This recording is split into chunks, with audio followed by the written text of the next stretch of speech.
Welcome to Wicked Nightmares Horror Stories. These are real events we told as haunting bedtime tales. Let's get into it. In late October 2013, the town of Freeport, Illinois, was deep in Halloween mode. Yards were full of glowing pumpkins and fake gravestones. Porch lights were strung with orange bulbs, and every kid on the block was buzzing about costumes and candy. It was the kind of quiet middle American neighborhood where people waved to each other from driveways and nobody expected anything bad to happen. That's why, when Emily Harper stepped outside one Friday morning to grab her newspaper, what she saw on her porch didn't make any sense. Sitting in her old rocking chair was a clown. It wasn't a decoration, not like the others scattered around the neighborhood.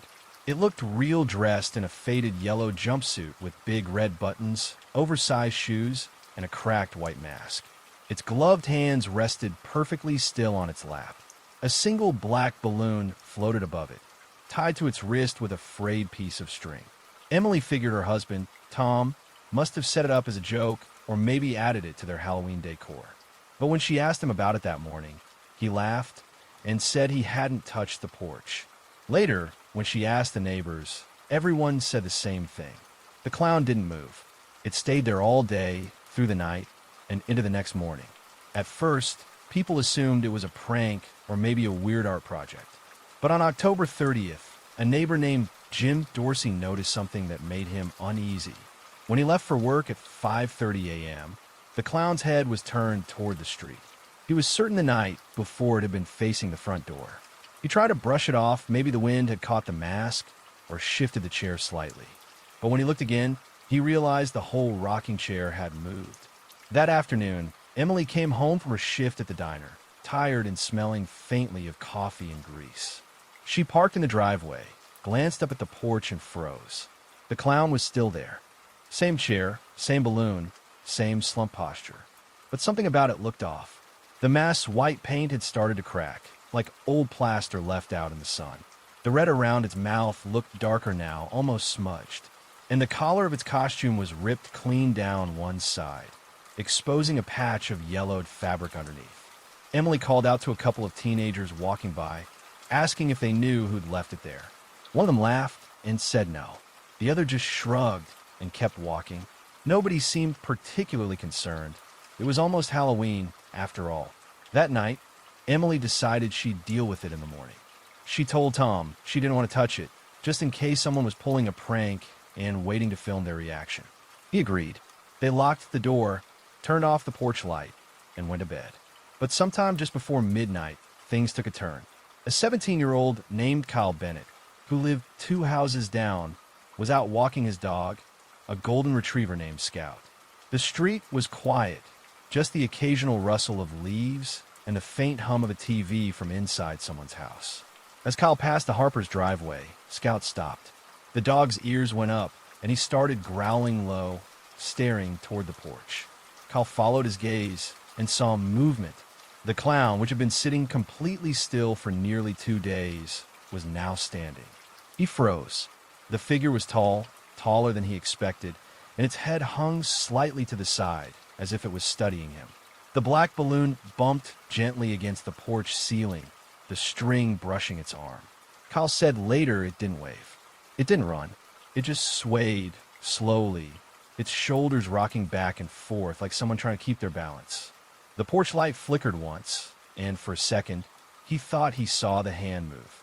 That's when he heard it, a faint, high-pitched squeak, like rubber shoes sliding against wood. Scout started barking, and that snapped Kyle out of it. He bolted down the street, dragging the dog behind him. When he got home, he told his parents what he'd seen. They didn't believe him, but his dad went outside anyway, flashlight in hand, just to check. By the time he reached the Harper's house, the porch was empty. The rocking chair sat there alone, the balloon string hanging loose, swaying in the cold wind. The next morning, when Emily stepped outside for her paper, she screamed. The clown was back. Same chair, same posture. The balloon was tied neatly to its wrist again. Only now, the head was turned slightly more toward the front door, as if it was looking right at the house. Tom sat at the kitchen table, staring at his phone screen. The video was only 14 seconds long, but he watched it 5 times back to back. Each time, it felt worse. The porch light cast just enough glow to make out the clown's outline, the sagging fabric, the tilt of the head, the stillness that didn't seem human. It never moved, not even once, but something about the frame didn't feel right. The figure wasn't perfectly centered. It was standing slightly off to the left, almost as if it had been caught mid-step. When the clip ended, Tom noticed something small, a reflection in the corner of the camera lens, like a faint flicker. He tried to pause and zoom, but it was too blurry. He told himself it was nothing, maybe a bug or a glare from the porch light. Still, he couldn't shake the feeling that the thing had been closer at the end than at the start. Emily sat across from him, clutching her coffee mug with both hands. She didn't want to see it, didn't want to hear about it, but Tom told her anyway. When he mentioned the unplugged cord, she went pale. "Someone touched it," she said. He nodded. "Yeah, from the outside. They didn't sleep much that night." Every sound, a branch tapping the siding, the furnace turning on, a car passing down the street, made them both sit up. Around 3 in the morning, Tom finally dozed off on the couch. Emily stayed awake, staring at the ceiling, counting the seconds between each creak of the floorboards. The next day was November 1st. The streets were quiet. Decorations were starting to come down. But when Emily opened the blinds that morning, she gasped. The rocking chair was gone. For the first time in days, the porch was completely empty.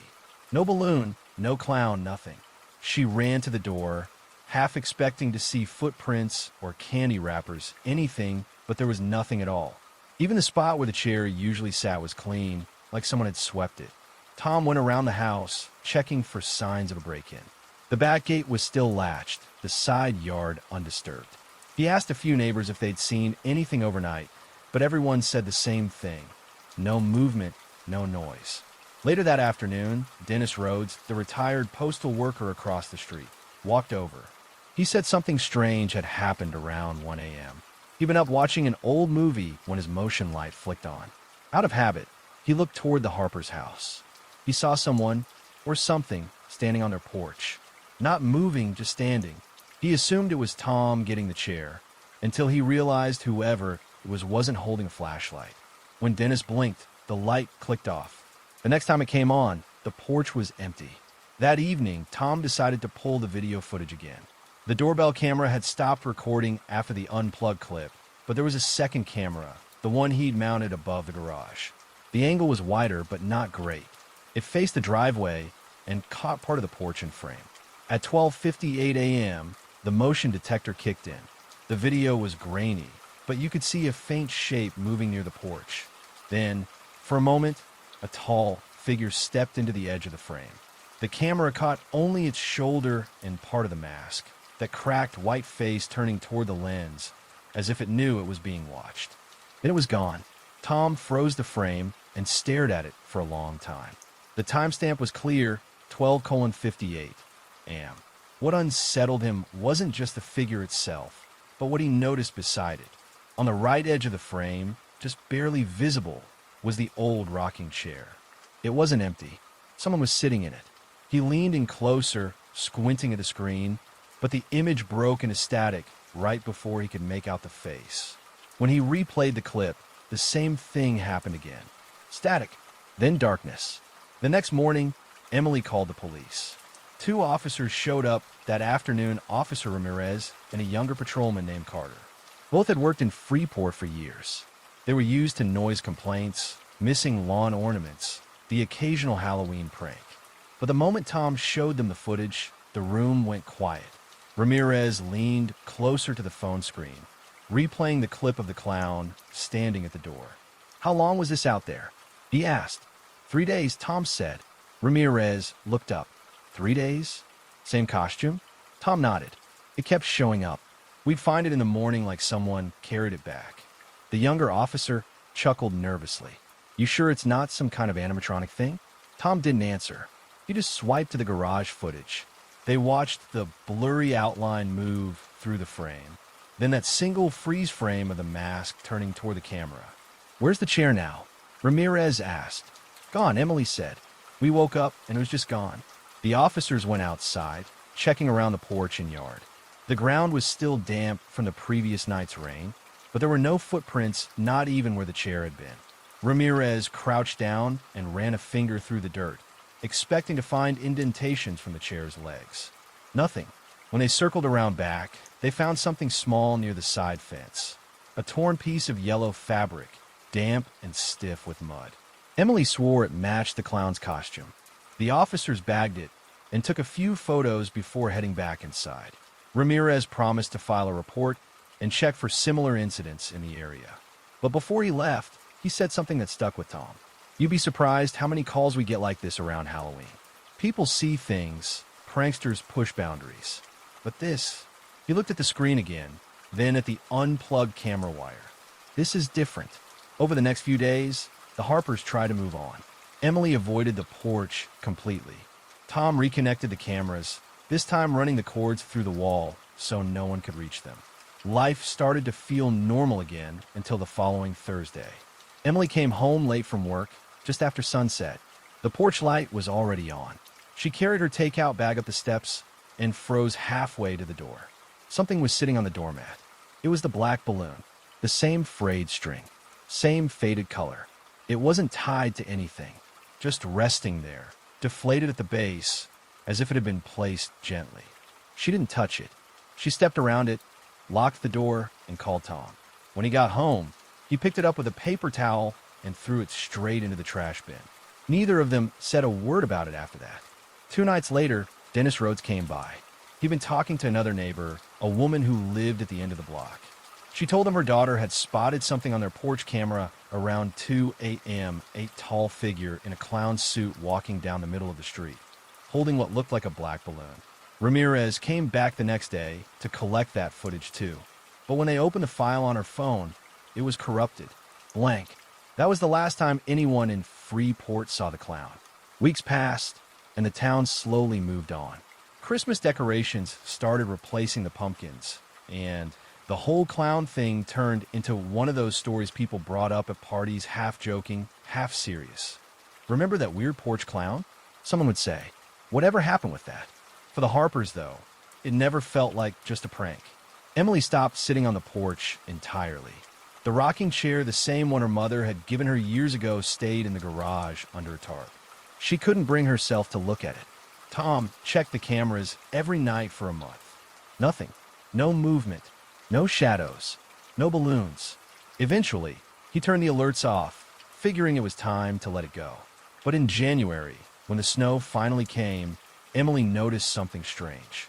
She was leaving for work one morning when she saw a set of footprints in the snow, faint but clear, leading up to their porch steps. There were no return prints, just one direction. At the top step, pressed into the snow beside the doormat, was a single balloon string, black, frayed, and frozen stiff. She called Tom out, but when he came to look, the wind had already started to cover them. Within minutes, the tracks were gone. The Harpers didn't call the police this time. They didn't check the cameras either. Tom quietly took the rocking chair to the local dump the next day and didn't tell Emily until it was gone. In the years since, no one's reported seeing the clown again in Freeport. But every Halloween, a few houses on that street find black balloons left on their lawn sometime between midnight and sunrise. No one knows who puts them there, or why. But every October, as the nights get colder, Emily still double-checked her locks. And she never, ever leaves a chair out on the porch.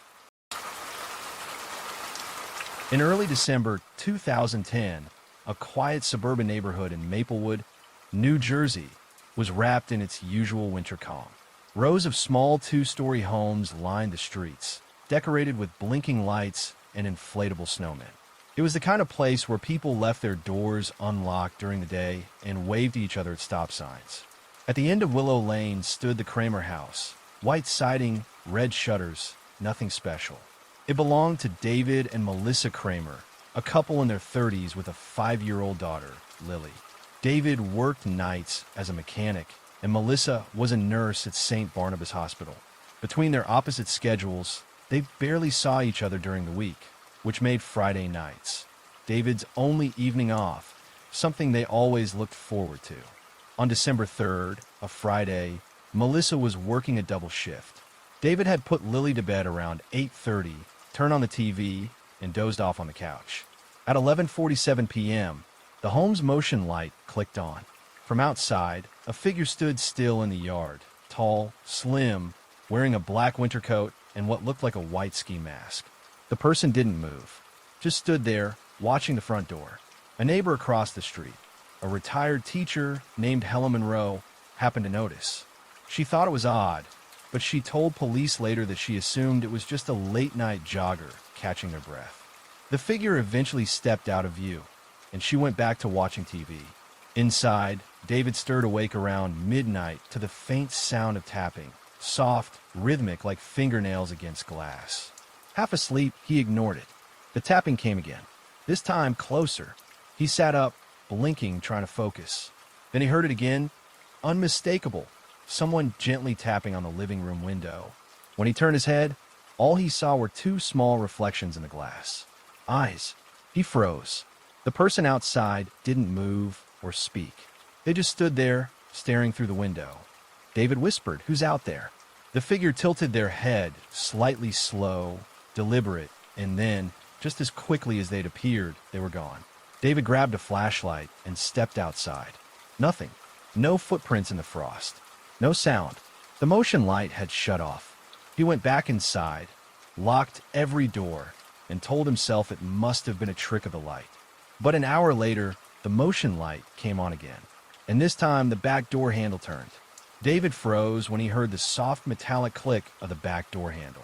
He stood completely still in the hallway, trying to convince himself he hadn't heard it right. The heater was on, the house creaked sometimes in winter, maybe it was just that. Then it came again, the slow twist of the doorknob. He grabbed the flashlight again and, without thinking, flicked it on. The narrow beam cut through the dark kitchen, landing on the back door. Nothing, but the handle was still moving, gently, back and forth. "Who's there?" he said, his voice shaking. Silence. Then, through the frosted glass, he saw a face, or what looked like one. White mask, hollow eyes, pressed against the window pane. The sight hit him like a punch. He stumbled backward, knocking into the counter, and the flashlight fell to the floor. For a moment, the only sound in the house was his own breathing. Then a whisper, faint, muffled by the door. He couldn't make out the words, only that it was a man's voice. Low, calm, almost conversational. David backed away and grabbed his phone from the counter, dialing 911. His hand was shaking so badly that he dropped it once before the operator picked up. 911, what's your emergency? There's someone outside my house, he said. He's wearing a mask. He tried my door. Stay on the line, sir. Is your door locked? Yes, wait, he stopped. The sound was gone. No tapping, no movement. The kitchen was dead quiet again. The dispatcher told him officers were on their way and to stay where he was. David crouched behind the kitchen island, peeking over toward the back door. For a few long minutes, nothing happened. Then headlights flashed across the window, a police cruiser pulling up. Relief washed over him. Two officers searched the yard, checked the doors, the driveway, even behind the shed. Nothing. Not a single footprint in the frost. No sign anyone had been there. They told David it might have been a kid playing a prank or someone lost looking for another house. He didn't believe that, but he nodded anyway. By the time they left, it was after 2 a.m. He double-checked every lock, peeked in on Lily still asleep, and sat back on the couch with every light in the living room on. But just before dawn, he noticed something. The curtain on the small side window, the one above the basement stairs, was half open. He was sure he'd closed it earlier. He walked over slowly and looked down through the glass. There, in the thin layer of frost on the outside of the window, were 3 fingerprints. Smudged, but clear enough to see. He tried to tell himself it could have been his. Or Melissa's. Maybe from cleaning. But deep down, he knew. The prints were on the outside. The next morning, when Melissa came home, she thought David looked pale and jumpy. He told her everything, but she didn't know what to think. Maybe it was just some drunk teenager, she said. You've been working too much. You need sleep. He let it go for her sake, but later that day, when he took out the trash, something caught his eye. Tucked under the porch light, right where the motion sensor had gone off the night before, was a small scrap of white fabric. It looked like part of a mask. That night, David installed a new deadbolt, reinforced the windows, and kept a wrench by his bed. He didn't know who that man was or what he wanted, but something told him it wasn't over. And he was right, because 2 nights later, when Melissa was home, this time the motion light came on again. And through the kitchen window, both of them saw it. The same masked face, tilted, watching them from just a few feet away. Only this time, he wasn't outside. He was standing in the basement. Melissa's scream was what finally broke David out of the frozen moment. For a few seconds, they just stared at that face behind the glass. The light from the kitchen reflected off the mask's smooth white, featureless except for two deep, hollow eye holes. It wasn't the kind of Halloween mask you'd find at a party store. It looked older, cracked near the temple, like something that had been worn for years. David lunged for the basement door and slammed it shut. He turned the lock, then pushed a chair under the handle for good measure. Melissa was still shaking when she called 911. Her voice was barely audible. The dispatcher told them officers were being sent immediately and to stay where they were. From downstairs came a soft, dragging sound. Not footsteps exactly, but something being pulled along the concrete floor. Then it stopped. For the next few minutes, neither of them said a word. They stood in the hallway, listening. The only sound was the clock ticking in the living room. When the red and blue lights finally flashed through the front window, Melissa almost collapsed with relief. The police swept through the house in minutes upstairs, main floor, basement. When one of the officers came back up, he shook his head. No one was down there. No broken windows, no open doors. But one of them did find something that made David's stomach turn. The small basement window on the north side of the house, the one that hadn't latched properly since they moved and was open about 2 inches. There were smears of mud on the sill, and next to it, half buried in the dirt, was a footprint. Bare. The officers took a statement, told them to stay somewhere else for the night, and promised to send a patrol car by every few hours. David and Melissa packed a bag for Lily and drove to Melissa's sister's house 2 towns over. But even there, sleep didn't come easily. Every noise, every creak in the floor made them jump. The next morning, David went back to the house with one of the officers. In daylight, it didn't look so threatening, just a normal suburban home with trimmed hedges and a cracked driveway. But inside, something felt off. He noticed small things he hadn't before. A picture frame slightly tilted, a coffee mug that had been on the counter now lying on the floor, the faint smell of damp earth in the hallway that led to the basement. When they went downstairs, the officer stopped halfway down.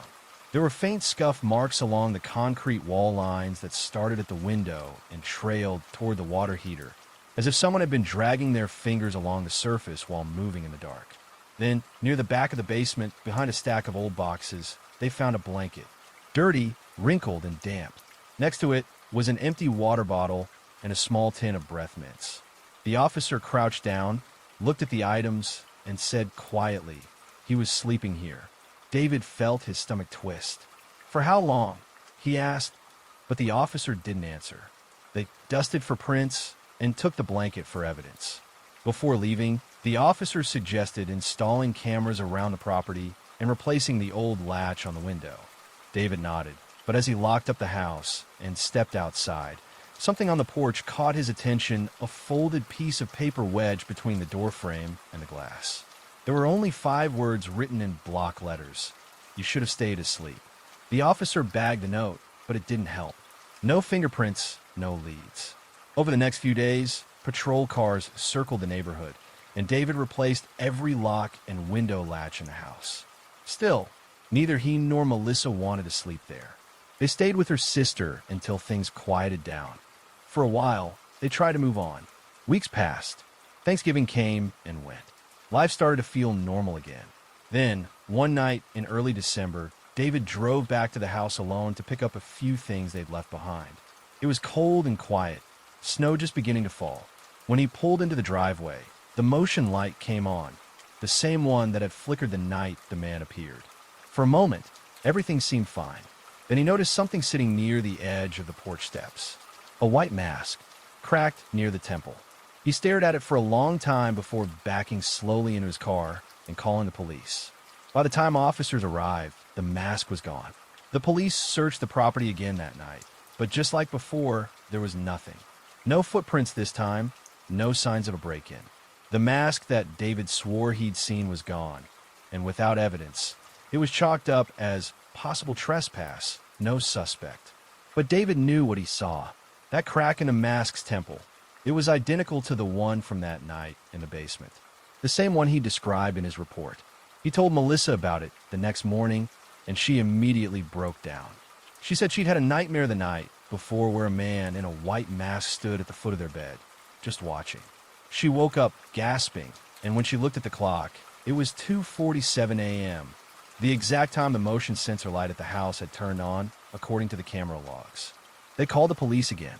This time, the officer suggested they look into who lived in the house before them. Sometimes, he said, people get attached to places. So David went digging. The property records showed the house had changed hands twice in 10 years. Before the Harpers, it belonged to an older couple who'd retired to Florida. Before them, a single man named Robert Hanley had owned it for nearly 20 years. When David searched the name online, he found a handful of local news articles. In 2009, just a year before David and Melissa moved in, Hanley had been arrested after neighbors reported seeing him wandering their yards at night wearing a white mask. Police found him inside his own basement when they arrived. They described the space as disturbing: a mattress, stacks of old photos, and several mannequins arranged in chairs like an audience. Hanley told officers they were keeping him company. He was committed to a psychiatric facility for treatment later that year. David closed his laptop and just sat there, staring at the wall. He didn't tell Melissa the full story right away. He just said, the guy who lived here before us wasn't well. But that night, as they were getting ready for bed at her sister's house, the power flickered. The baby monitor on the nightstand, a simple one that connected to Lily's old room back at their place, lit up. They'd forgotten to unplug it. Through the static, they heard something faint. Footsteps, then a sound like something scraping across the floor. Melissa's hand shot to her mouth. David unplugged the monitor immediately, his heart hammering. He called the police again, and within minutes, 2 officers were dispatched to check the house. They found the back door unlocked. Inside, the living room rug was pulled halfway up, as if someone had tried to drag it aside. The basement door was open, and in the middle of the kitchen table was the mask. No note this time, just the mask perfectly placed, facing the hallway. A week later, David and Melissa put the house up for sale. They never moved back in, and the police never found fingerprints, DNA, or any trace of who had been inside. But the last officer to leave the property that night said something David never forgot. He was standing by the basement door, looking down the steps, when he muttered, "If you listen close, you can still hear it." David asked, "Hear what?" The officer looked at him, pale-faced, and said, "Breathing." Then he turned, locked the door behind him, and walked out into the snow. The house sat empty for months. Winter turned to spring, and by the time the for sale sign finally came down, the neighbors had stopped asking questions. A young couple from out of town, Ryan and Claire, bought it that summer. They were first-time homeowners, thrilled to find a place that size for such a low price. At first, everything seemed fine. They repainted, replaced a few old fixtures, and joked about the creepy basement that had apparently scared off the last owners. Claire told friends she planned to turn it into a workout space once it was cleaned up. 3 weeks after moving in, Ryan decided to start that project. He pulled everything out: boxes, broken furniture, even an old mattress that had been left behind. But near the far wall, behind a set of dusty storage bins, he found a narrow wooden door he hadn't noticed before. It wasn't full-sized, more like a crawl space. The latch was rusted, but when he forced it open, the smell hit him: damp wood and something metallic. Inside, there were shelves. Not storage shelves, display ones. Sitting on them were several Polaroid photos, all lined up neatly in rows. Most were too faded to make out, but in a few, Ryan could see what looked like the interior of the same basement. In the photos, a figure stood in the corner wearing a white mask. At first, he thought it was just an old Halloween prop left behind by the previous owner. But when he looked closer, he noticed something else. Each photo was dated in the bottom corner. The most recent one read February 3rd, 2010, the day after David and Melissa left. Ryan showed the pictures to Claire, who laughed nervously and said they probably belonged to the weird guy who lived here before. They decided to throw them out. But that night, as they were heading to bed, Claire stopped in the hallway and stared toward the basement door. It was open. She called out for Ryan, thinking maybe he'd gone down there again. But he came out of the bathroom behind her, toothbrush still in hand. Neither of them spoke for a moment. Then, slowly, the sound started, the faint creak of the old wooden stairs, one by one, like someone was coming up. Ryan stepped forward, grabbed the doorknob, and slammed it shut. The noise stopped. They didn't sleep that night. And the next morning, when Ryan went down to check, the basement was exactly as they'd left it, except for one thing. The old white mask was sitting on the bottom step, facing the door. No one has lived in that house for more than a year since. The neighbors say they still see the motion light flick on some nights, even when the property's empty. And sometimes, if you look closely at the window above the basement door, you can see a faint reflection. Someone standing there, still wearing that mask.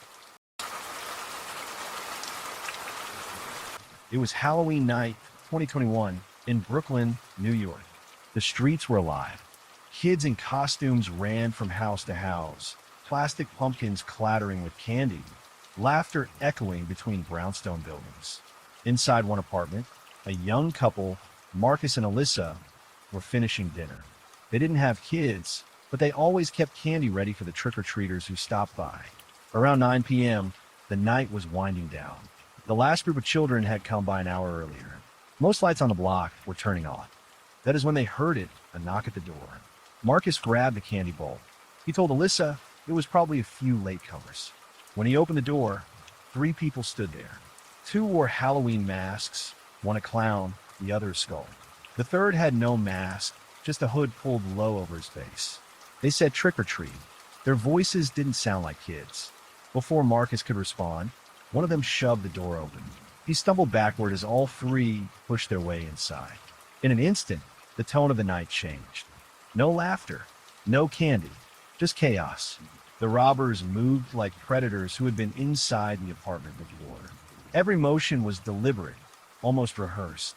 Drawers opened, closed, and drawers opened again. They rifled through cupboards, peered under rugs, and flipped couch cushions. Marcus noticed the precision of their search. They didn't fumble or panic. They weren't chaotic or sloppy. Each movement had a purpose. Alyssa's chest tightened as one of the intruders stopped in front of her, glancing at her with eyes that betrayed nothing beneath the clown mask. She could see the small gaps around the eyes, the little slits in the mask, and felt the cold calculation behind them. She wanted to scream, to run, to do anything, but her body froze. Fear had her in a chokehold she couldn't shake. Marcus kept his voice low and steady, instructing the robbers where the cash and valuables were. He hoped compliance would keep them alive. Every second stretched, each tick of the clock loud in the silence between the intruders' movements. The apartment that had been a haven now felt like a trap. Each familiar object turned threatening. A lamp became a looming shadow. The couch cushions, once soft and comforting, now held the weight of unseen danger. Then came the subtle gestures that made it worse. One of the masked men moved toward a small shelf, paused, and tapped it lightly. Marcus realized they weren't just looking for cash. They were checking for jewelry, checking for electronics, checking for anything that could have been overlooked. It was the sort of methodical precision that comes from scouting a location, from knowing exactly where the valuables were stored. Alyssa's mind raced. She tried to remember if the doors had been locked earlier, if the windows were latched, if anyone could have seen them enter. But nothing explained how they had been so prepared. This wasn't a random break-in. It was planned, deliberate, and designed to catch them off guard on a night when people expected joy, costumes, and fun. The masks added another layer of terror. Faces hidden, expressions unreadable. Each movement could hide a threat. Each glance could conceal intent. They could strike at any moment without warning. Halloween had provided them anonymity, and the couple realized that the holiday that usually symbolized fun and imagination had been turned against them. Marcus's mind flicked between strategies and fear. Should he try to tackle one of them? Should he stay perfectly still and hope they left? Each choice seemed equally dangerous. Alyssa's hands shook as she gripped his arm, whispering that they needed to stay calm. that panicking would make things worse. But inside, both were screaming, trapped in the suffocating realization that their home, their sanctuary, had been infiltrated by people who knew exactly how to break them down, both physically and mentally. Every drawer opened revealed only small amounts of cash or insignificant items. Yet the robbers' dissatisfaction grew. They muttered under their breaths, checking corners, scanning the room with an unnerving focus. Marcus and Alyssa could see the frustration simmering beneath the masks. It was terrifying because it wasn't anger at being caught or at the couple's compliance. It was cold, calculated disappointment that they weren't finding everything they expected. The hours, or at least it felt like hours, seemed to stretch on. Time moves strangely when fear grips the mind.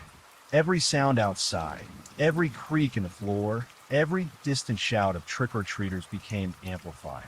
The world outside continued in its Halloween normalcy, completely unaware of the violence happening inside this apartment. The contrast made it worse. Laughter floated faintly from the street below, while terror had taken over every corner of the living room. Then one of the intruders stopped suddenly.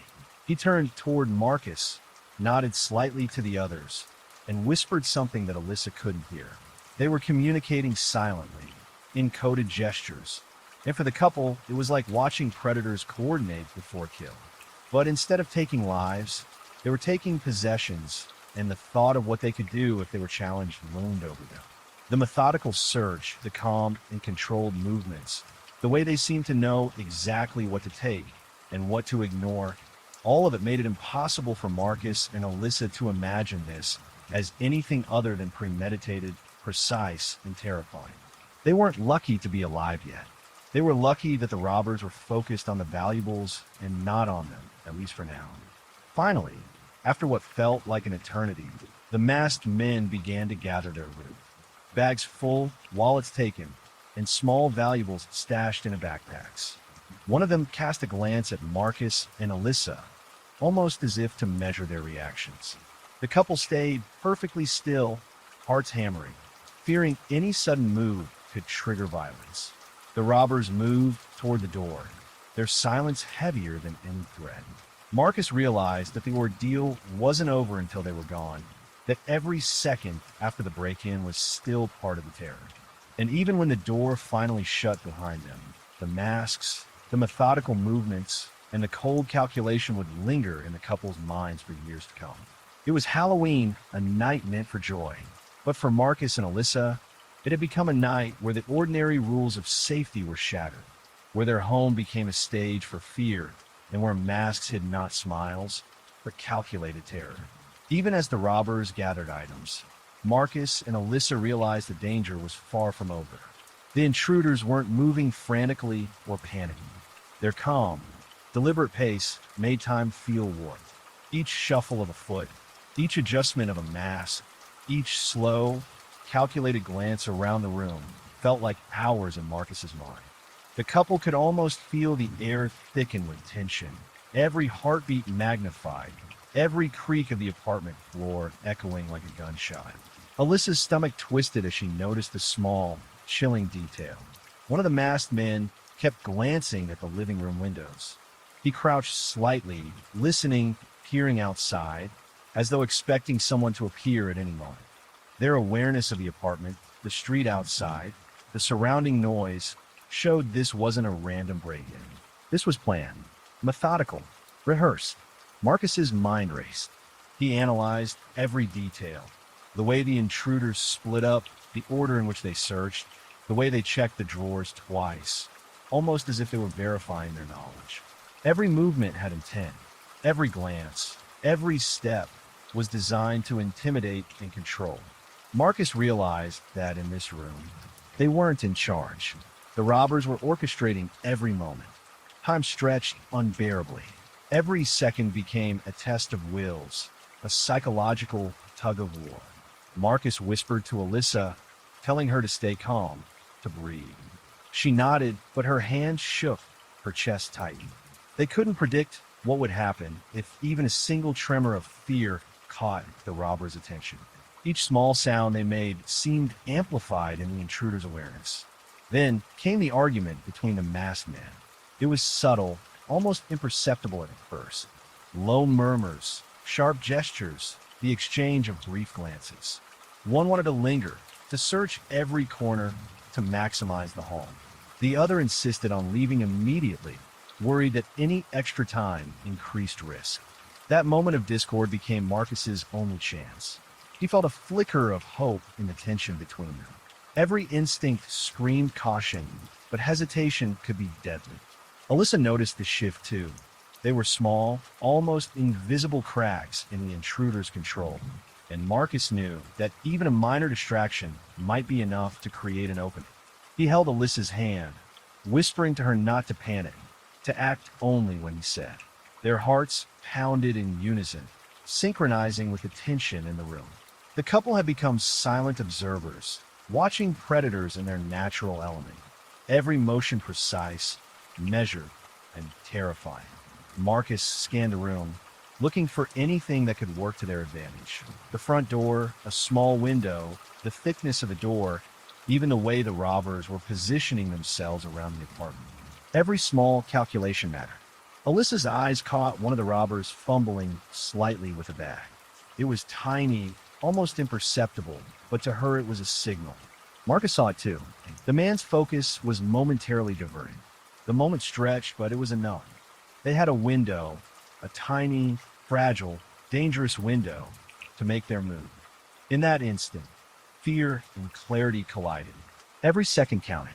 The intruders were dangerous, but they weren't omniscient. Marcus realized they were human, capable of mistakes, and that one misstep could be exploited. They had to be careful, precise, deliberate. The same words that described the robbers now guided them. The couple braced themselves. They weren't just surviving the robbery anymore. They were planning their escape, counting down the seconds, watching, waiting, and preparing for the exact moment when a quiet, calculated movement could turn the tide. The air was thick with tension, the kind of fear that seeps into your bones, and the night outside continued with laughter and trick-or-treating, oblivious to the nightmare unfolding inside his Brooklyn apartment.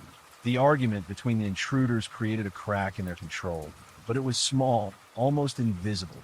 Marcus and Alyssa held their breath, hearts hammering so loudly it felt like it could give them away. Every second stretched, every sound, the shuffle of feet, the faint scrape of a drawer, the zipper of a bag, threatened to betray their plan. Marcus's eyes darted to the front door. It was their only exit, but it wasn't simple. The intruders were positioned strategically, blocking the most direct route. Any sudden move could provoke them. The couple had to be careful, almost invisible. Marcus whispered for Alyssa to stay close, to move as one. He noticed the smallest distraction. The masked man with the clown mask was checking under a table, bending low, his attention fully elsewhere. The other masked man's hooded accomplice was focused on a small drawer, fumbling with jewelry. It was a fleeting opportunity, a moment so brief it could vanish before they acted. Marcus counted silently to 3, steadying his own shaking hands. When he reached 1, he made his move. He grabbed Alyssa's hand, urging her toward the door. Their movements were deliberate, cautious, but fast enough to create distance between themselves and the intruders. The intruders noticed instantly. One turned sharply, gun raised, but by then the couple was already halfway across the apartment. Fear exploded into action, adrenaline giving them speed they didn't know they had. Marcus pushed against the door, Alyssa following closely, heart racing, lungs burning, as if the entire night condensed into this single desperate escape. The door slammed shut behind them, the lock engaging with a solid click. Outside, the night air was cold, but it felt like freedom. Laughter from the streets, once a backdrop of Halloween joy, now seemed surreal, almost mocking. They were shaken, trembling but alive. Police arrived minutes later, responding to frantic calls from neighbors who had witnessed 3 figures fleeing into the darkness. By the time officers reached the building, the intruders were gone, disappearing into the crowd of trick-or-treaters, Halloween masks concealing their faces in plain sight. Marcus and Alyssa were left standing on the doorstep, hearts still racing, trying to process what had just happened.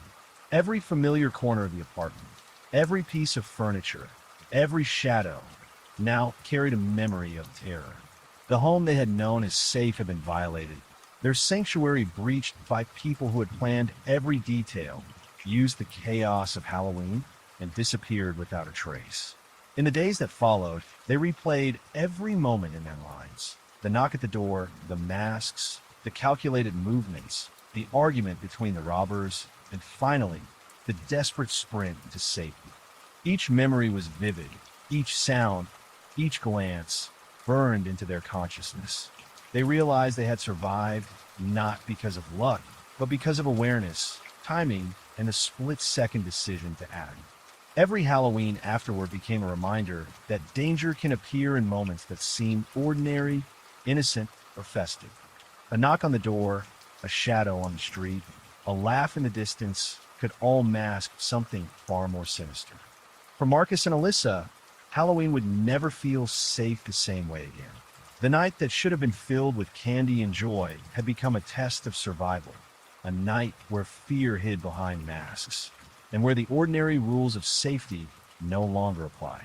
The night was over, but the terror lingered. Marcus and Alyssa were safe physically, but every creak, knock, and shadow reminded them of that Halloween night. The memory of masks, guns, and deliberate movements replayed endlessly. Police revealed this wasn't random. The intruders had planned everything, using Halloween costumes and chaos as cover. Every movement, every glance, was calculated to intimidate and control. Neighbors realized even well-lit, secure streets weren't safe. Marcus and Alyssa tried to return to normal life, installing cameras and reinforcing doors, but anxiety remained. Psychologists explain that trauma from deliberate violence leaves lasting effects. Hypervigilance, nightmares, and fear that doesn't vanish. The incident became a warning. Criminals can exploit ordinary moments, even celebrations. Marcus and Alyssa survived because they noticed cracks in the intruder's composure and acting. But the lesson remained. Fear leaves a mark, and masks, literal or figurative, can hide dangerous intentions. Even now, when Halloween returns, they remember the night joy turned into horror, a night when safety was shattered and ordinary life twisted into a meticulously executed nightmare.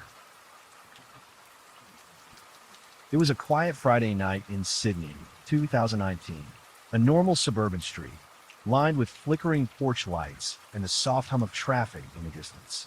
Inside a small apartment, Emma and her roommate Lucas were watching TV after dinner. They were relaxed, half asleep, the kind of calm you only feel at the end of a long week. Then came a knock. 3 sharp raps against the door. Emma frowned. It was almost 10 p.m. No one they knew would drop by that late. She peeked through the peephole and froze. 2 figures stood outside. One wore a clown mask, the other a plain black ski mask, both motionless. Before she could speak, the door slammed open. The figures stormed inside, knives in hand.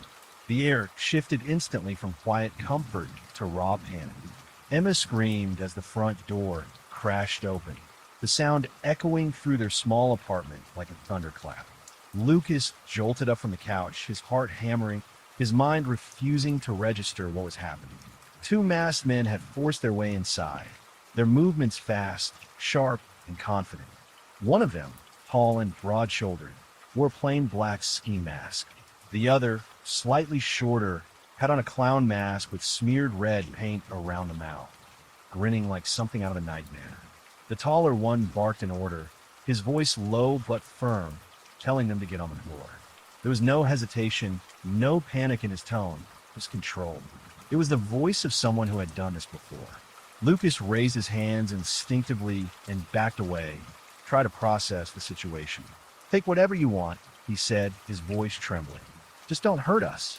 Emma, still frozen in shock, grabbed her purse from the counter, fumbling as her phone slipped and hit the floor with a clatter. The sound made her jump, but the masked men didn't even flinch. They were focused, calm, and disturbingly methodical. Every move felt rehearsed, like they had practiced this 100 times.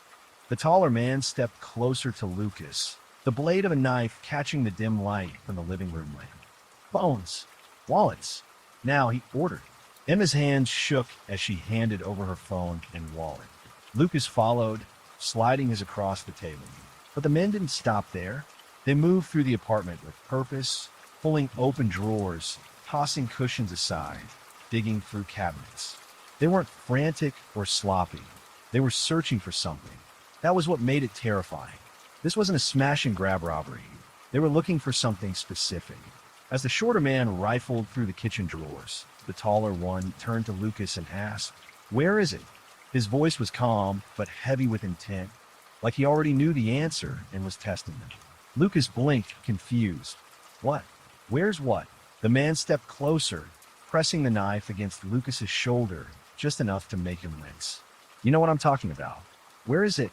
Emma's breath caught in her throat. She looked at Lucas, her eyes wide, silently begging him to say something, anything that would make them leave. But he had no idea what they were after. "I don't know what you're talking about," Lucas said, his voice barely steady. "We don't have anything." The taller man's jaw tightened beneath the mask. In one swift motion, he shoved Lucas hard against the wall. A picture frame crashed to the ground, the glass splintering across the floor. Emma screamed, tears spilling down her face. "Please stop. Take what you want to go." The man in the clown mask turned from the kitchen, his tone frustrated. "It's not here. I told you it's not here." His voice carried a strange mix of annoyance and panic, as if they'd been promised something that didn't exist. The taller one didn't believe it. "He hid it," he snapped, pointing the knife toward Lucas. "He's lying." Lucas shook his head desperately. "I swear to you, there's nothing here." For a few tense seconds, no one moved. The room felt suffocating. Emma hadn't slept a minute. Every creak of the building made her jump. Lucas sat at the kitchen table, staring blankly at the floor, his hands wrapped around a cup of cold coffee he hadn't touched. The police had come and gone hours earlier, taken statements, dusted for prints, asked questions they couldn't answer. What were the men looking for? Did they know them? Was this targeted? All Emma could say was that the phrase, "Where is it?" kept echoing in her head like a warning she couldn't interpret. The officers had been polite but skeptical. One of them, an older detective named Harris, stayed behind a little longer than the others. He leaned against the counter, studying them both. "You're sure they didn't mention anything else?" he asked quietly. Lucas shook his head. "Nothing.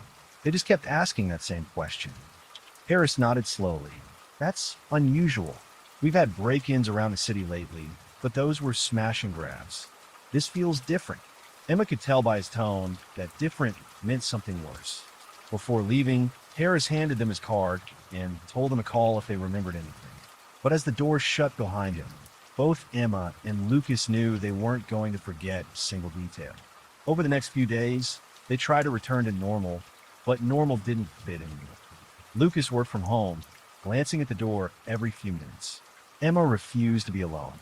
At night, she'd wake up to imagine footsteps in the hallway. Even with the locks changed and a new security camera installed, she couldn't shake the image of those masks. The police investigation seemed to stall, and no arrests were made. It was as if the men had vanished into thin air. Then, one evening, something strange happened. Lucas was checking the footage from their new security camera when he noticed a figure standing at the end of the street. It was dark, but under the flicker of streetlight, the silhouette was clear. Someone wearing a hood, standing perfectly still, facing their building. They didn't move for nearly 5 minutes before walking away. Lucas called out for Emma, his voice shaking as he rewound the clip again and again. The person hadn't come closer, hadn't tried to break in, but it was enough to confirm their fear. They were being watched. The next morning, Lucas brought the footage to Detective Harris. The officer watched it carefully, then sighed. "I'll get a patrol to circle your block tonight," he said. "But if these guys were pros, they won't come back unless they need something." That last sentence stayed with Lucas. Unless they need something, what did they possibly want? They didn't own anything valuable. They didn't owe anyone money. Still, Harris seemed troubled. "This feels like mistaken identity," he added, almost to himself. "We've seen cases like that before. A bad address, a wrong name. You might have just been in the way." That explanation gave Emma no comfort. Mistaken or not, someone had broken into their home, pressed a knife to her husband's shoulder, and looked her dead in the eye. These weren't kids looking for quick cash. They were professionals. A week later, she learned just how close to the truth that was. One afternoon, Emma stopped by a local cafe near her work. As she waited in line, she overheard two people talking behind her. They mentioned a string of robberies in nearby suburbs, similar MOs, always during public holidays, always with masks. The robbers didn't steal random items. They searched for something specific. In one case, they took an unmarked envelope from a man's safe, but left jewelry and cash untouched. Emma's stomach dropped. She interrupted the conversation and asked where they'd heard that. One of them mentioned it had been on the local news the night before. When she got home, she found a story online. The footage showed police tape outside a house in a nearby district. The headline read, "Sydney police investigate series of targeted holiday break-ins." The pattern was undeniable. Each crime happened during a holiday: Australia Day, Easter, Halloween. In every case, the robbers demanded the same thing. Where is it? The items they sought were never recovered, and the victims never knew what it was. Police suspected an organized crew looking for hidden cash, evidence, or maybe something smuggled. But no one could say for sure. Emma showed Lucas the article, and for the first time since the invasion, they both felt something colder than fear, recognition. They weren't just random victims. They were part of a larger chain. Someone out there believed they had something worth finding. And the question wasn't just what were they looking for.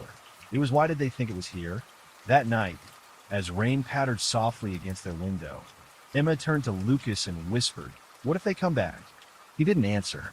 He just stared into the dark, listening to the sounds outside, hoping none of them belonged to footsteps.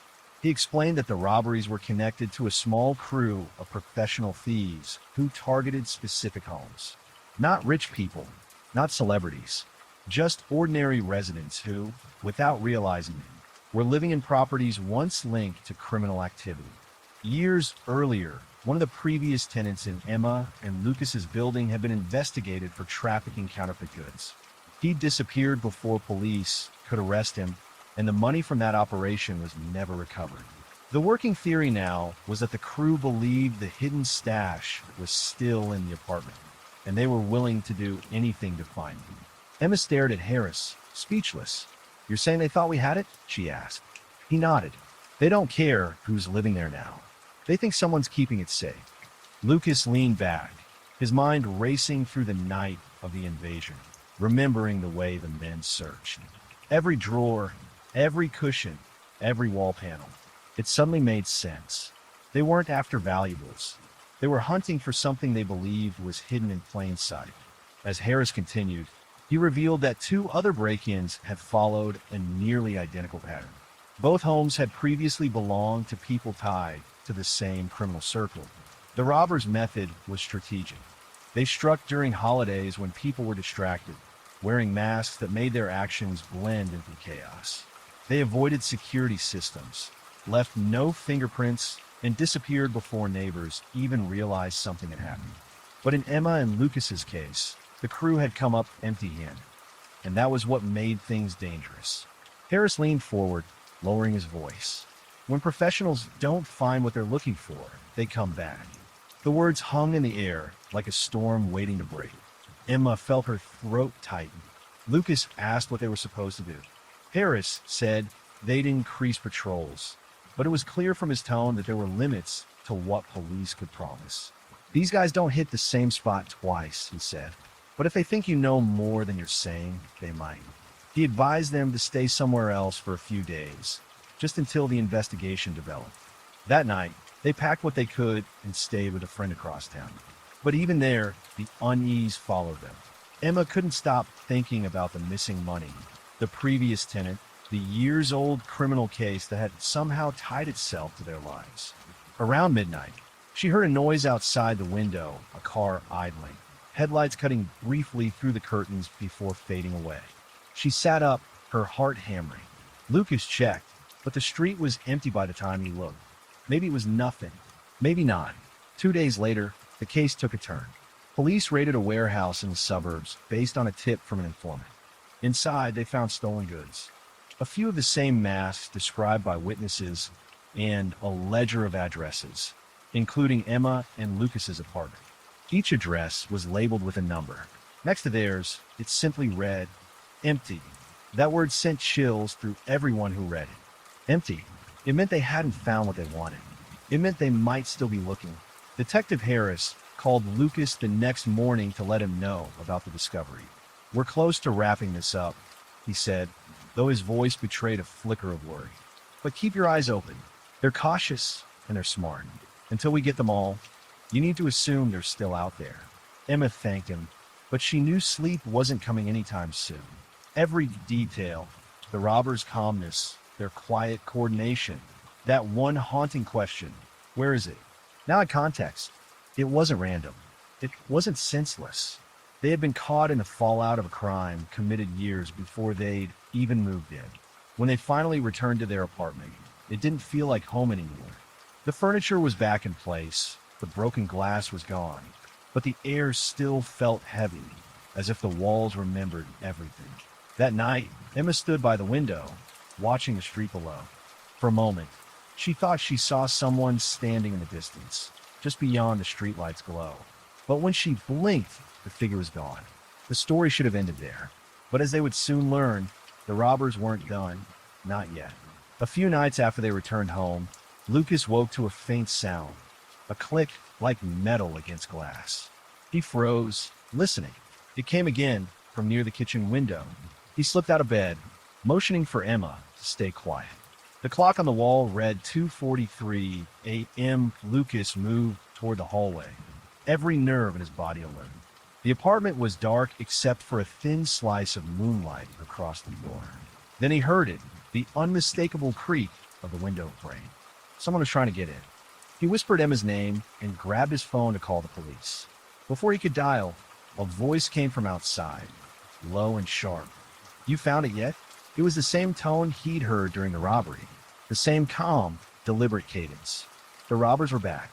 Emma quietly reached for the lamp and flicked it on, flooding the room with light. For a moment, there was silence, then the sound of footsteps retreating fast down the fire escape. Lucas ran to the window, but saw only a blur disappearing into the night. Within minutes, police cars filled the street, lights flashing red and blue across the building. When detectives arrived, they searched the area and found a crowbar, a pair of gloves, and, just a few feet from the alley, one of the same Halloween-style masks the robbers had used before. Harris confirmed what Lucas already knew. They'd come back with a stash. But this time, their return sealed their fate. The crowbar had fresh fingerprints. Combined with the evidence from the warehouse, it was enough to identify two members of the crew. Within days, both men were arrested in a sting operation. Under questioning, one finally confessed. They'd been told by an old associate that a hidden package, cash and documents from a long-buried smuggling ring, was concealed in a false wall inside the apartment. They'd spent months tracking old addresses, waiting for the right time to strike. The truth was stranger than either Emma or Lucas could have imagined. Years earlier, the previous tenant had been caught up in a small but lucrative black market operation. Before fleeing, he had stashed the proceeds somewhere in the unit, but he never came back for it. The robbers were chasing a rumor that turned out to be true. When investigators searched the apartment, they found a sealed metal box inside the wall behind the pantry, covered by layers of paint and drywall. Inside were old documents, counterfeit IDs, and just under $40,000 in cash. When Harris showed them the box, Lucas didn't know whether to laugh or cry. The very thing that had almost gotten them killed had been inside their walls the whole time. The arrest made headlines across Australia. Masked robbery ring tied to hidden cash stash was how the papers framed it. But for Emma and Lucas, it wasn't a headline. It was the night their home stopped feeling safe. They eventually moved out, leaving behind not just the apartment, but the weight of that memory. The flick of a knife, the whisper through glass, the knowledge that sometimes danger doesn't knock. It waits quietly for the right moment to return. Even now, when Halloween approaches or a window creaks late at night, Emma still feels her chest tighten. The city moves on, stories fade, but that question never does. Where is it?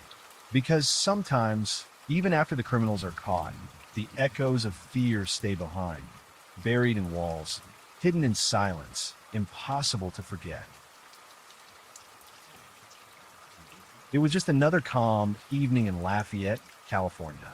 The kind of night where everything felt too normal to be dangerous.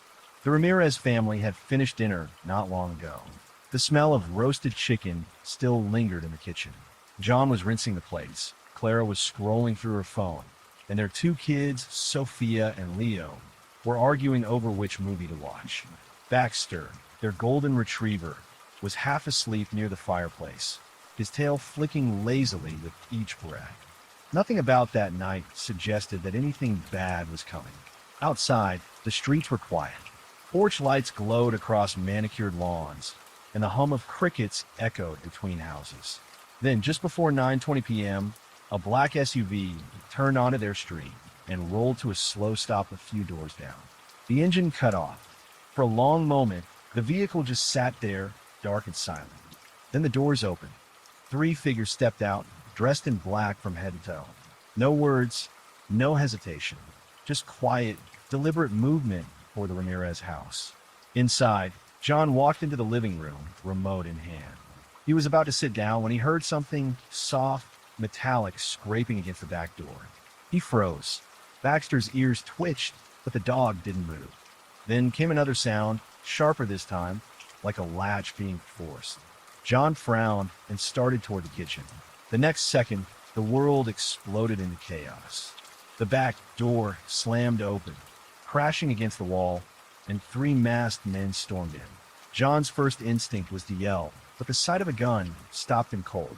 Clara gasped, clutching Sophia's arm. Leo stood frozen, eyes wide. The intruders didn't shout or stumble. They moved with eerie precision, spreading out like they knew the layout of the house. One raised his weapon. Everyone down. Now, it wasn't just a break-in. It felt organized, intentional, like they weren't there for money or luck, but for something or someone specific.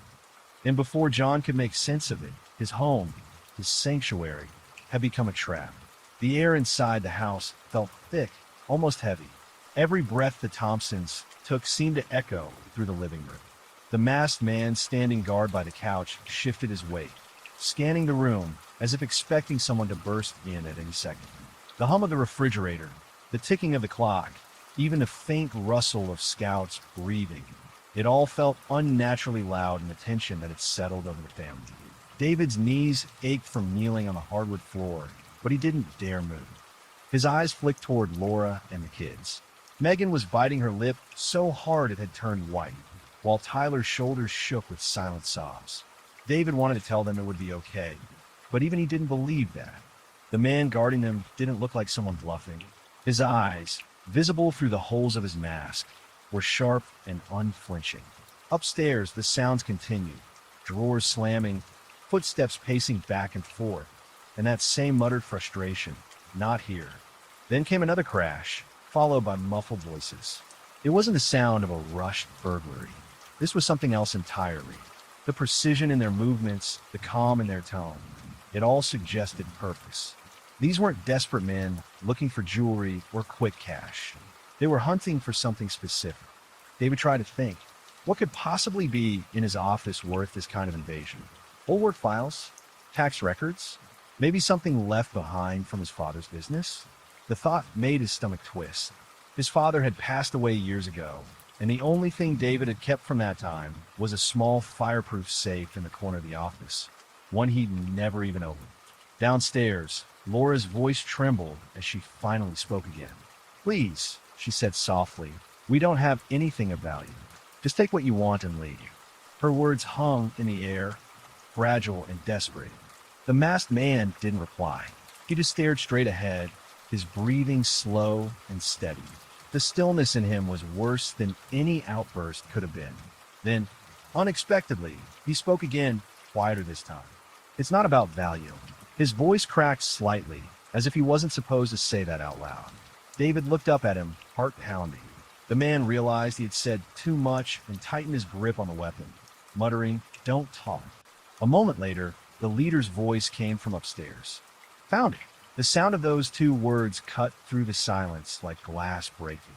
The guard straightened immediately, his body tense. David's heart sank. "Found what?" The leader appeared at the top of the stairs, holding something under his arm. A small, black safe, old and dusty. It looked heavier than it was, but he carried it with purpose. He marched down the stairs, his boots heavy on the wood. When he reached the bottom, his mask turned toward David. "Get up," he said. David rose slowly, his hands still trembling.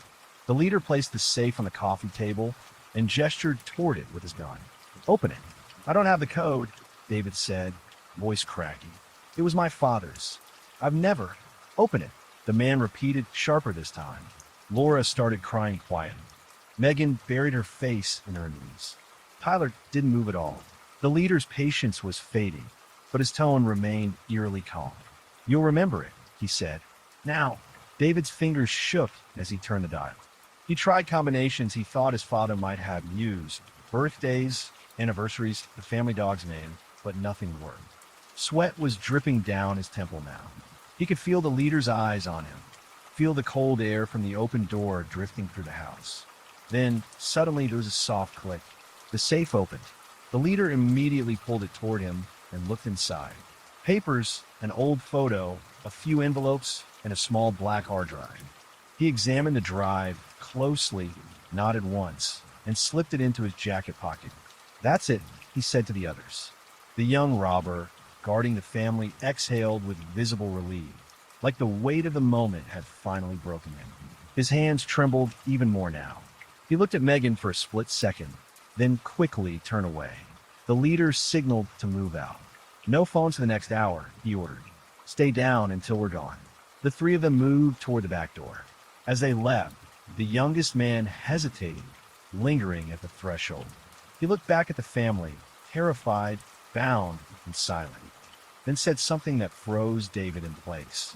"They didn't even know," he muttered, barely audible through the mask. Then they were gone. The door closed.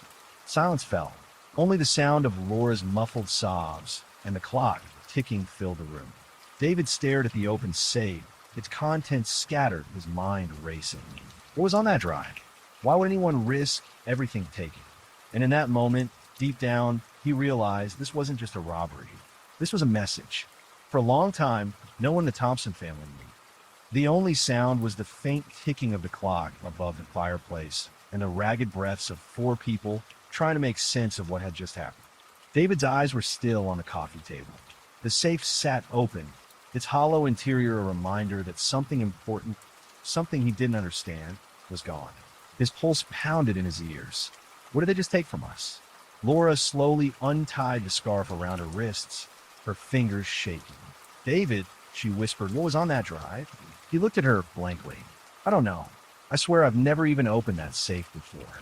Megan and Tyler clung to each other, crying softly. Scout, their dog, whimpered under the couch, still too frightened to move. The living room felt smaller now, suffocating, as if the walls themselves had absorbed the terror that had filled it minutes earlier. After a few seconds, David stood. His body was trembling, but there was a quiet anger beneath the fear now. He walked to the window and peeked through the blinds. The driveway was empty. No headlights, no movement. The men had vanished into the California night. He turned back toward the others. "Call the police," he said. Laura grabbed her phone with unsteady hands and dialed. As she spoke to the dispatcher, David replayed every word in his head. "We just need to find something that belongs to us." Those were the leader's words. Not steal, not take. Belongs to us. When the police arrived, their flashing lights painted the house in red and blue. Officers fanned through the home, taking photos, dusting for prints, collecting statements. The Thompsons were shaken but unhurt. That should have been comforting, but it wasn't. Something about the entire ordeal didn't add up. Detective Alan Ruiz, a tall, calm man in his 40s, sat across from David in the living room. He listened carefully as David explained everything: the masks, the safe, the hard drive. "You said it was your father's?" Ruiz asked. David nodded. "Yeah, he passed in 2004. The safe's been in our closet ever since. I never had the code until tonight. I just tried random combinations and got lucky. Ruiz leaned back. Did your father ever mention owning a drive like that? Never, David said. He worked in construction, not tech. He wasn't the kind of guy who'd be hiding files. The detective's eyes narrowed slightly. You mind if we take a look around his old things? See if there's anything else connected to it. David agreed. As they combed through the office, Ruiz paused near the closet where the safe had been kept. You said your dad ran a small contracting business, right? Yeah, mostly residential. What? Ruiz pointed at a faded sticker on one of the storage boxes. The logo of a company called Orion Systems Limited. You ever heard of this? David frowned. No, that wasn't his company. Ruiz nodded slowly, making a note. We'll look into it.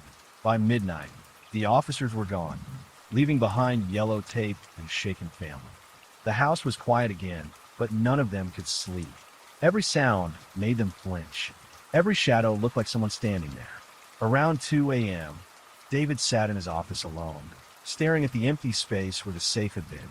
He pulled out one of his father's old notebooks, flipping through the pages. Most of it was mundane. Invoices, sketches, supply lists. But toward the back, he found something strange. A handwritten note, dated July 18, 2004, a few weeks before his father died. It read, "If anything happens to me, the drive goes to Marcus. Only he'll know what to do." David stared at it, confused. Marcus? He didn't know anyone by that name.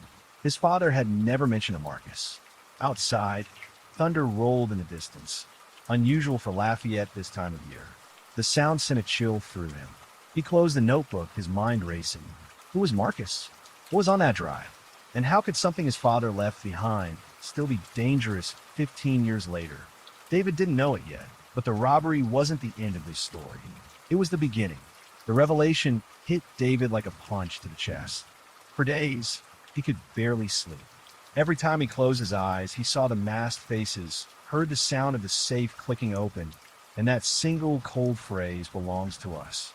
Detectives told him the truth in pieces. The hard drive contained encrypted financial documents connected to a construction deal from 2003. His father's company had been subcontracted on a luxury development project funded by a man named Victor Halloran, a real estate mogul who was quietly investigated years ago for money laundering and tax fraud. The case had collapsed when critical evidence disappeared, and Halloran walked free. Now, after nearly 2 decades, that lost evidence had resurfaced, hidden in David's home all along. When Detective Ruiz broke the news, David could barely believe it. You're saying my dad was involved in that? Ruiz shook his head. Not involved. From what we can tell, he might have been a whistleblower. Maybe he took that drive to protect himself or to expose something. Either way, Halloran's people have been looking for it ever since. The thought made David's stomach twist. His father, the man he remembered as quiet and hardworking, caught in something that dangerous? It didn't seem real. But the more he thought about the way those robbers moved, how specific, how deliberate they were, the more it made sense. That night, David sat at his desk staring at the old notebook again. The final page, that strange message mentioning Marcus, now felt less like a mystery and more like a map. Someone else knew about the drive. Someone his father trusted. He brought it up to Detective Ruiz the next morning. Ruiz flipped through the page and frowned. Marcus, he murmured. No last name? No, David said. But he must have been close to my dad. Ruiz nodded softly. We'll dig into your father's old employee records. A few days later, the detective called. David, I found something. Your dad's business partner, Marcus Hale. He disappeared in 2005, right after your father's accident. David froze. His father had died in what was ruled a construction site accident, a scaffolding collapse. You think it wasn't an accident? Ruiz paused before answering. We're reopening that file. The news ripped through David like ice water. His father's death, the safe, the robbers, it all connected in a way that was horrifying to think about. If Marcus Hale had vanished and Halloran had enemies eliminated to keep secrets buried, then someone had just realized the past wasn't as buried as they thought. A week later, David received an unmarked envelope in his mailbox. No return address. Inside was a single photograph, grainy, taken from what looked like a gas station security camera. It showed one of the robbers, the youngest one, standing near a payphone. Scribbled on the back, in shaky handwriting, were the words, "They'll come again. You need to finish what your father started." David stared at it for a long time, the edges of the photo trembling in his hand. His reflection in the window behind him looked pale, haunted. He didn't know who had sent it. He didn't know what finish meant, but he knew one thing for certain. This wasn't over. Somewhere out there, people were still watching. And now, they knew he knew the truth. The confession should have brought closure, but for David and Laura Thompson, it only deepened the nightmare. The young man who turned himself in, Kyle, looked nothing like the monster David had imagined. In the courtroom, when David saw him for the first time, Kyle seemed terrified, broken, and human. His hands shook as he gave his statement. His eyes stayed on the floor the entire time. He told the police everything. The men who broke into the Thompsons' house weren't random criminals. They were hired through layers of intermediaries, fake names, burner phones, encrypted chats. The job came from someone who claimed to represent a private security firm. But the instructions were simple.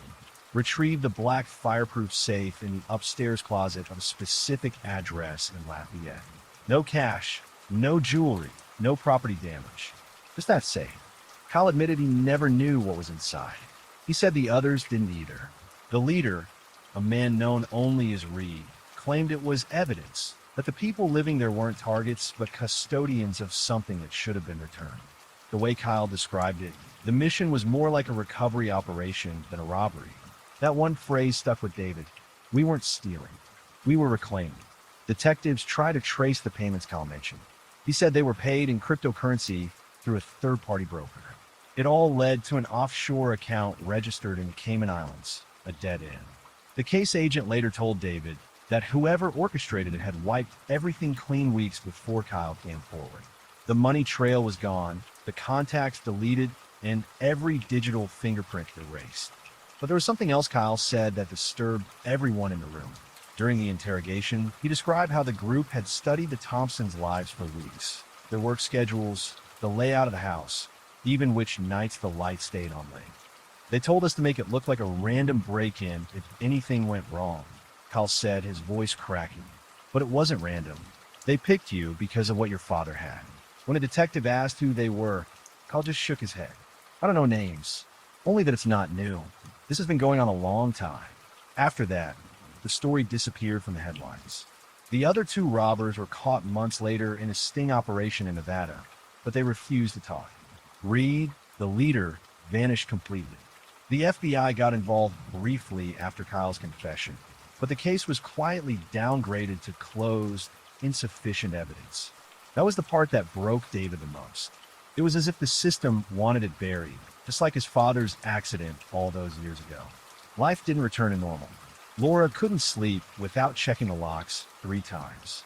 Megan started having panic attacks whenever she heard a car stop outside. Tyler barely spoke at all. The house that had once been full of laughter now felt like a crime scene frozen in time. Every room carried echoes of that night. The shuffling feet, the calm voice saying, "We just need something that belongs to us."